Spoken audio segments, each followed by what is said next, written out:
Eh bien bonjour, ici Serge de Regon Classique, venu présenter aujourd'hui ce Chevrolet C10 Short Bed, benne courte, équipé d'un moteur V8 et une boîte automatique. Très joli véhicule, une très belle construction, hein. C'est vraiment un produit solide, hein, sérieux. Je me suis régalé à son volant en faisant un petit tour de conduite. Il est assis, comme on le voit, hein, plutôt bas. C'est vraiment il a vraiment un effet bad boy des plus sympas, hein, et en plus il faut l'entendre vraiment tourner, il faut entendre le son qui est vraiment fantastique. Il a deux énormes sorties d'échappement, une de chaque côté dans les coins à l'arrière, et on l'entendra tout à l'heure, hein, mais ça donne, comme on dit. Ouais, vraiment un produit sérieux. Mécaniquement, c'est impressionnant. La manière dont il se conduit, direction, freinage, transmission, accélération, etc. Vraiment, ça a été bien fait, hein. Équipé de la direction assistée, on le voit ici, bien sûr, freinage assisté à disque à l'avant. On a évidemment un moteur V8 de 350 cubic inch, et on voit aussi pas mal d'aftermarket, hein, des échappements jusqu'au filtre à air en haut, hein, en passant par l'admission, carburateur, etc. Et la distribution évidemment électronique. Voilà, on a double ventilateur à l'avant. Ils sont électriques. Voilà. Et donc, comme je le disais, hein, un produit sérieux, et partout où on regarde, c'est joli, c'est vraiment joli, hein. C'était bien fait, des chromes à la peinture, aux glaces, le compartiment moteur, tiens, on voit, hein, des petits détails comme ça, hein, l'isolation sous le capot, hein, qui est toute neuve, qui a été posée, et justement, ce qui est bien, c'est que je m'attendais un petit peu, en voyant la hauteur du pick-up, je m'attendais à quelque chose d'assez tape-cul et bruyant dans les bosses, hein, comme c'est souvent le cas. Et pas du tout, hein. Bon, on sait on voit que bien sûr qu'on est au ras du sol, donc forcément on va pas avoir la suspension, une suspension souple, mais rien d'extraordinaire, rien d'anormal, rien d'inconfortable, on va dire, hein. Vraiment sympa à conduire. À noter aussi, hein, d'après ce qu'on l'a dit, rien n'a été fait au niveau, pour lui donner cette hauteur, rien n'a été fait d'une manière définitive. C'est-à-dire que ça peut, en retirant les cales, en changeant les lames peut-être de ressort ou les amortisseurs, on peut bien sûr facilement lui redonner sa hauteur d'origine. Autre point qui pour moi ne sont pas forcément des avantages, mais bon, c'est toujours dans le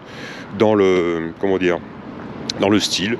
Eh bien, on a le réservoir, le bouchon de remplissage du réservoir qui était situé normalement, il me semblait, côté gauche, mais qu'il est possible qu'il le soit côté droit, puisque le réservoir, lui, est situé côté droit du véhicule, mais le bouchon de remplissage a été transféré dans la benne, ici même, au ras de la benne. Donc c'est pas forcément une bonne idée, mais voilà, il est ici.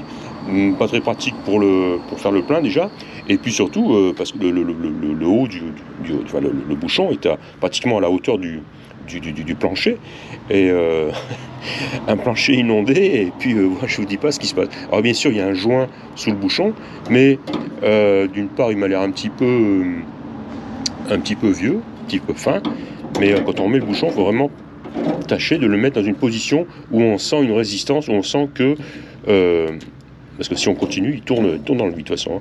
Mais on arrive à un point où on sent une résistance, où on sent que le joint fait son effet. Et donc, voilà, ici même, je pense que là, donc, l'étanchéité est assurée. Mais personnellement, moi, je pense que je changerai ce système. Je suis pas trop fan de ça, hein. Voilà. Et le second point, bien sûr, hein, c'est l'élimination des poignées d'ouverture. Ça non plus, je comprends pas, hein. Une bonne vieille paire de poignées chromées. Bon, je comprends le style, hein, quand on voit le véhicule, voilà, hein, c'est de la balle, quoi, c'est fantastique, quoi. Je comprends totalement. Mais non, et encore si ça marchait bien tout le temps, mais bien souvent c'est pas le cas. Et c'est pas vraiment le cas dans celui-ci aussi. Ça fonctionne, mais on va le voir avec pas aussi bien que ça le devrait. Je vais prendre. Alors bien sûr ça fonctionne à l'aide de remote, hein, de télécommande. On a le numéro 1 qui ouvre la porte de gauche, le numéro 2 porte passager, le numéro 3 je ne sais pas trop d'ailleurs. Ah tiens, c'est sympa ça. Et donc, voilà, la porte est censée s'ouvrir normalement quand on presse le bouton numéro 1. On entend l'actuateur, je ne sais pas comment on appelle ça en français, le poussoir, le système électrique qui devrait normalement pousser la porte, mais qui, à mon avis, n'est pas assez puissant pour le faire. Il déverrouille, mais il n'a pas assez de force pour pousser la porte. Donc ce qu'il faut faire, c'est... il fait venir, bon, mais sûr, quand la vitre est ouverte, il n'y a pas de problème. Mais sinon, si on passe les doigts derrière ici en maintenant une petite pression vers l'extérieur et on appuie sur le bouton, voilà, elle s'ouvre. C'est-à-dire qu'elle a besoin d'aide un petit peu, c'est tout. Et idem côté passager. Il y a aussi deux boutons à l'intérieur, sous le tableau de bord, deux boutons rouges, pareil, qui ont la même fonction, c'est-à-dire d'ouverture des portes gauche et droite. Mais là aussi, il faut appuyer et faire une légère pression sur la porte pour qu'elle s'ouvre, tout simplement quand même. Voilà, vitre manuelle, comme ça au moins on n'est pas embêté de ce côté-là. Pardon. Voilà. Donc, ouais, ça a été bien fait, hein, mais après, il y a peut-être des petites... je sais pas, une question de goût, tout simplement. Hein. Ce volant, bon, il est joli, c'est pas... il est joli, hein, il est très joli, volant avec l'emblème Chevrolet au milieu. Un joli klaxon, très joli klaxon. Il n'est pas tout à fait aligné, oh, si. En roulant, j'avais l'impression qu'il était un petit peu de biais, pas grand-chose. Voilà, au niveau instrument, alors, je vais m'installer sur le volant. Au niveau instrument, on a une paire de jauges aftermarket, ici même, en classique, hein, on a la température d'eau et la pression d'huile, donc ça s'y fonctionne. Et du coup, celles qui sont sur le tableau, celles d'origine, ne fonctionnent pas. Celle-ci et celle-ci. Le voltmètre fonctionne, la jauge d'essence fonctionne, et ce qui ne fonctionne pas, c'est l'indicateur de vitesse et le compteur de miles. Voilà, donc à savoir... Klaxon fonctionne, je l'ai noté. La ventilation chauffage fonctionne, très très bien même, donc c'est une très bonne chose. Et on notera ici l'absence de l'autoradio. Et voilà en dessous les deux boutons dont je faisais mention pour ouvrir les portes gauche et droite. Voilà, oh oui, qui ne fonctionne pas aussi, c'est le frein de parking. Et on voit la pédale, elle est complètement enfoncée là-bas, mais sans pour autant faire son office de frein. Quand on tire la manette, n'est-ce elle revient. Bon, je l'ai fait à la main, c'est plus facile. Mais voilà, donc en fait il n'est pas branché tout simplement. Hein, voilà, ce qui n'est pas très extraordinaire sur ces véhicules américains. Quoi d'autre au niveau de l'intérieur, propre, hein, propre. Donc on a un deux tons bleu et beige qui est joli, c'est bien fait. Très très joli, très belle peinture. Alors, on n'a pas de ciel de toit, mais on a une jolie peinture. Et c'est pas une simple tôle, hein, il y a une double épaisseur isolée, je pense. Hein, déjà on l'entend, on le sent, et on sent qu'il y a une épaisseur, hein, donc c'est pas, c'est joli. Hein. Ceinture de sécurité en rouleur, c'était bien fait aussi. Et quoi d'autre, une belle moquette, une belle banquette, une belle sellerie, tout ceci est propre et en très bon état. Voilà, jusqu'à derrière, hein, j'ai ouvert derrière, c'est propre, ça a été refait, repeint, ça a été vraiment bien fait, dans le souci du détail. Le gars comme on l'a dit, hein, le gars qui s'est débarrassé de ce véhicule, en fait, voulait le monter sur air, hein, sur suspension pneumatique, et il a changé d'avis en cours de projet. Il voulait vraiment, il a décidé de partir plus sur un style bateau, style Impala, pareil, hein, sur air, ras des pâquerettes, etc. Quoi. Donc il a changé d'avis.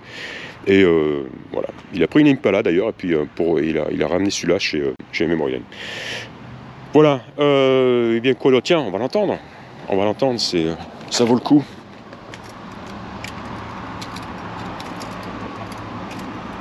Voilà, alors contact, démarreur, voilà, ça c'est bien, hein, sans action sur l'accélérateur, j'aime bien ça, c'est bon signe.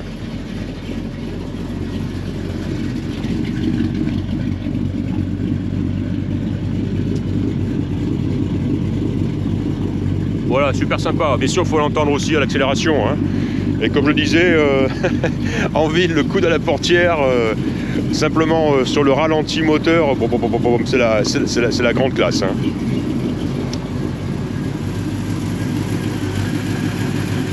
Voilà, ceci tourne bien, pas de vibration excessive. Ah, ça c'est du capot. Hein. Ah. Ouais, super look. Super look et surtout, hein, comme je le disais au début, hein, c'est vraiment très très sérieux au niveau construction, au niveau mécanique, au niveau fonctionnement. C'est du très très sérieux, ça a été bien fait. Hein. Pas à l'économie. La peinture, je n'en ai même pas parlé, elle est splendide. Et j'ai pas noté un seul coup, rayure, boursouflure, quoi que ce soit. Hein. Très très jolie peinture, bien tendue. Voilà, tiens d'ailleurs même celle-ci, hein, elle gagnerait à être un petit peu lustrée et ça serait vraiment un bijou. Bon pneumatique, rien à signaler de ce côté-là. Voilà, je vais la ramener au bercail. Et ouais, je pense vraiment avoir tout dit. Les glaces sont donc en très bon état, pas de chip, hein, pas d'éclat, pas de fissures, pas de rayures. Joli, hein, les feux, la grille à l'avant entièrement chromée, les pare-chocs, c'est tout neuf tout ça, hein, c'est magnifique. Comme je le disais, hein, partout où on regarde c'est beau, de toute façon, c'est simple. Voilà, et bien j'espère que vous aurez apprécié autant que moi cette présentation. Il s'agissait donc d'un Chevrolet C10 benne courte, short bed de 1976. Merci d'avoir écouté, je vous remercie de m'avoir écouté et je vous dis à très bientôt. Au revoir.